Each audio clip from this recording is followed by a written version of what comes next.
And US says destroyed several Iranian boats after Iran claims strike on warship in Hormuz. Trump warns Iranian forces will be blown off the face of Earth if they try to intercept US vessels. Fire at UAE port after drone attack, and 3 Indian nationals hurt. Korean ship damaged in Strait. Shipping group says transit through Strait still not possible. Iran says US ceasefire proposal under review. Cooper discussed situation Wassers in Dubai. And after weeks of simmering tensions, hostilities broke out once again in the Strait of Hormuz as the US military claimed to have destroyed 6 Iranian boats while Tehran targeted a US warship entering the strait, and besides firing several missiles and drones towards the United Arab Emirates. Islamabad. The Supreme Court's 2019 verdict, which provided legal cover to the otherwise controversial One Constitution Avenue project, significantly boosted its market value and attracted around 70 new high net worth investors. Former Prime Minister Imran Khan was also among these investors, but sources told Dawn that the cricketer turned politician had already sold his apartment, C1E, in 2022, and this property is now registered in the name of Shahid Nasir. And geothermal startup Fervo Energy said Monday it hopes to raise up to $1.3 billion in its initial public offering. The company would be valued at up to $6.5 billion if shares sell at the top of its $21 to $24 price target. That's more than twice what Fervo had reportedly been seeking earlier this year when it confidentially filed paperwork with the SEC to start the IPO process.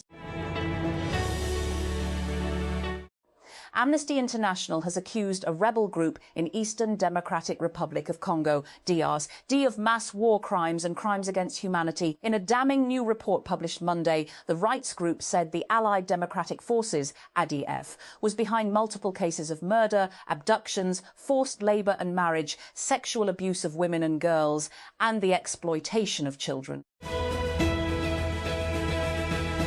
President Donald Trump says the U.S. has struck 7 Iranian fast boats in the Strait of Hormuz as Washington seeks to guide stranded ships out of the Gulf through the largely closed waterway. The UAE and South Korea both reported strikes on ships in the vital channel on Monday. The UAE also said a fire broke out at the oil port of Fujairah after an Iranian attack. At first sight, last week's unprovoked attack on a French nun walking along a street in occupied East Jerusalem came without warning.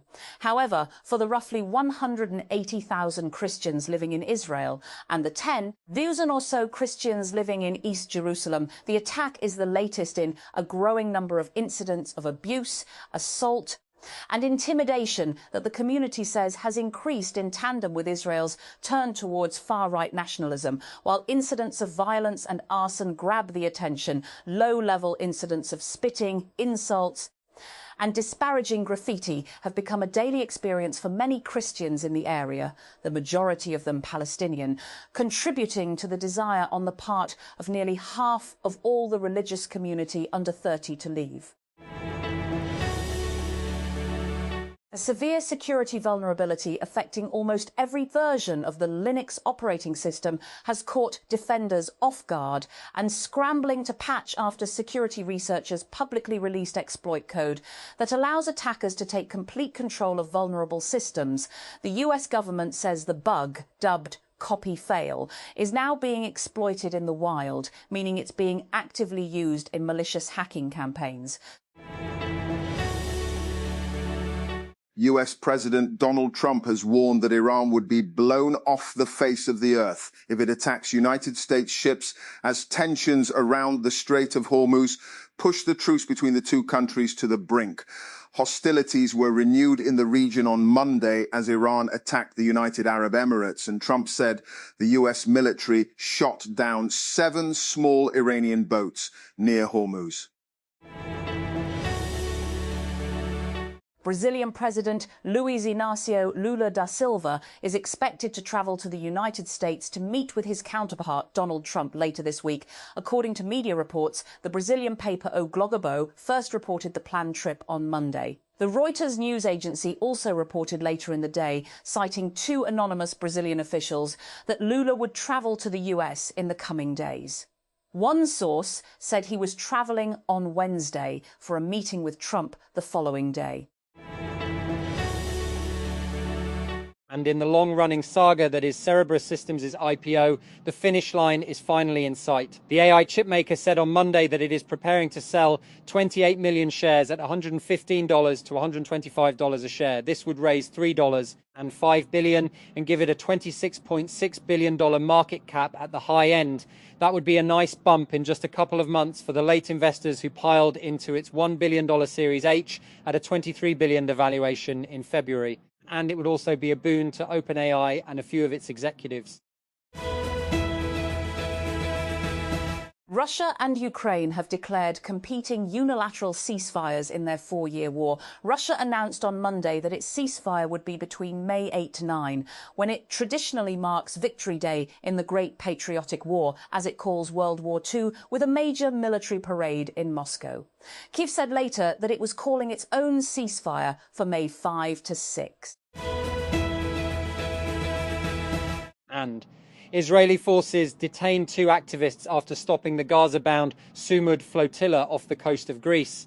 It happened in international waters nearly 1,000 kilometers from the Strip. And Russia on Monday declared a unilateral ceasefire with Ukraine between May 8 to 9, when Moscow marks its annual World War II Victory Day commemorations, and threatened a massive missile strike on Kyiv if Ukraine violated it. Ukraine responded by declaring a truce of its own between May 5-6, saying it was not serious to expect it to observe a ceasefire during a Russian military holiday.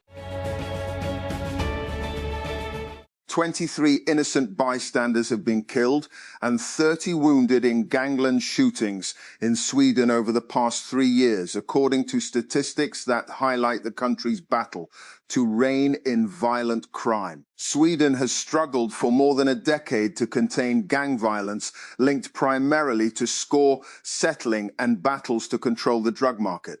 The innocent victims include people hit by stray bullets, cases of mistaken identity, and relatives of targeted gang members, according to the police statistics released on Monday. And the leader of Mali's military government, Assimi Goïta, has taken on the role of defense minister following the killing of the previous minister in last week's uprising by rebel groups. State television channel ORTM reported on Monday that Goïta was taking on the post following the death of Sadio Kamara in large-scale attacks by an al-Qaeda-linked group working with Tuareg separatists.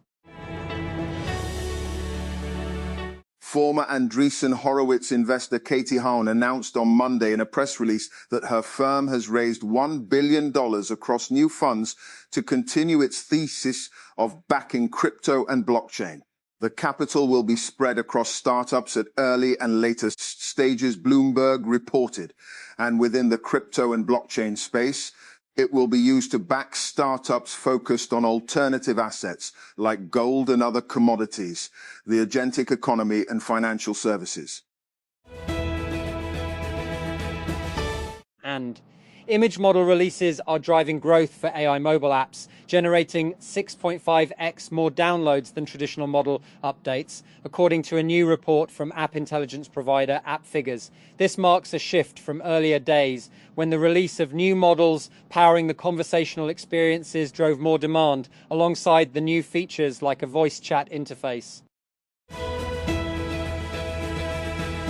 And tackling methane emissions in the fossil fuel sector would help efforts to hold back climate change and increase energy security, especially as the Iran crisis threatens global supplies and, according to a report by the International Energy Agency, IEA, the oil, gas and coal industries account for about 35% of all methane emissions from human activity, notes the IEA's Global Methane Tracker 2026, and released on Monday.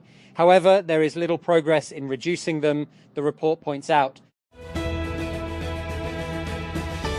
The Zambian government has suspended negotiations with the United States on multi-billion-dollar deals for health services, and Minerals Foreign Minister Malambo Haimbe said on Monday that the proposed agreements have stalled due to Washington's unacceptable terms and demands for preferential treatment.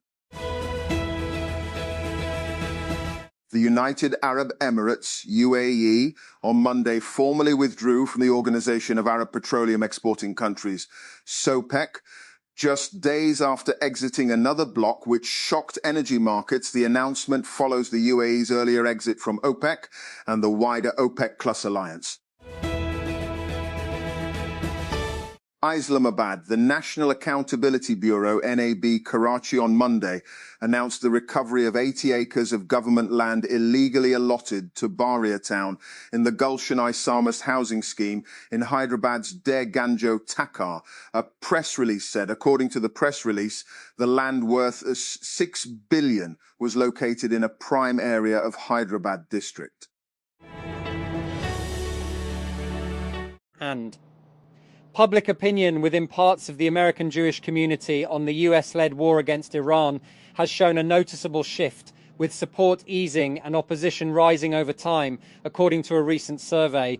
While different polls focus on different segments of the community, both point to growing reservations about the campaign as it has progressed. The Pakistan Navy and Pakistan Maritime Security Agency, PMSA, provided humanitarian assistance to over half a dozen sailors stuck aboard an offshore tug and supply vessel in the Arabian Sea, security sources said on Monday. The rescue and support operation for the crew, which included 6 Indians and 1 Indonesian national, was initiated after the Maritime Rescue and Coordination Centre in Mumbai contacted Pakistani authorities and requested assistance. The United States Supreme Court has temporarily reinstated a rule allowing an abortion pill to be prescribed through telemedicine and dispensed through the mail, lifting a judicial ban that narrowed access to the medication nationwide. Justice Samuel Alito issued an interim order on Monday, pausing for 1 week a decision by the New Orleans-based 5th U.S. Circuit Court of Appeals to reimpose an older federal rule requiring an in-person clinician visit to receive mifepristone. A car has been driven into a crowd in the German city of Leipzig, killing at least 2 people. Police said the driver had been arrested and was no longer considered a threat, but offered no additional details. Emergency services declared a mass casualty incident. Nearly a week after the makers of the popular web server management software cPanel and web host manager WHM alerted users of a critical flaw in its software, hackers are still targeting thousands of websites that use the vulnerable software. As of Monday, there are more than 550,000 potentially vulnerable servers running cPanel, a number that has remained stable for days. And there are now around 2,000 cPanel instances likely compromised, down from around 44,000 on Thursday. These statistics are published by Shadow Server, a non-profit organisation that scans and monitors the internet for cyber attacks. Following a directive from the Board of Revenue Punjab, district administrations across the province have started revising property valuation rates. Sources told Pro-Pakistani that the Prime Minister has been briefed that reducing tax-related friction in the property sector could help attract investors from the United Arab Emirates and other Gulf countries. Deputy Prime Minister Ishaq Dar was informed by the Petroleum Ministry on Monday that the country has sufficient reserves of Pehel products till the 3rd week of June. The information was conveyed to the Deputy Premier during a high-level meeting to review the country's petroleum, oil and lubricants stock position. South Waziristan. An attempted suicide attack on a security forces post near Azam Warsak Bazaar in Khyber Pakhtunkhwa, South Waziristan area was foiled on Monday evening, officials said. According to security sources, the attacker attempted to target the army post using an explosive-laden coach. However, due to timely action by Pakistan Army personnel, the vehicle was destroyed before reaching its target. Rudy Giuliani, the former New York City mayor and longtime champion of President Donald Trump, is recovering from pneumonia and is now breathing on his own, according to his spokesman. In a statement on X, spokesman Ted Goodman said that Giuliani has had restrictive airway disease since the 9/11 terror attacks that diminished his ability to fight off pneumonia.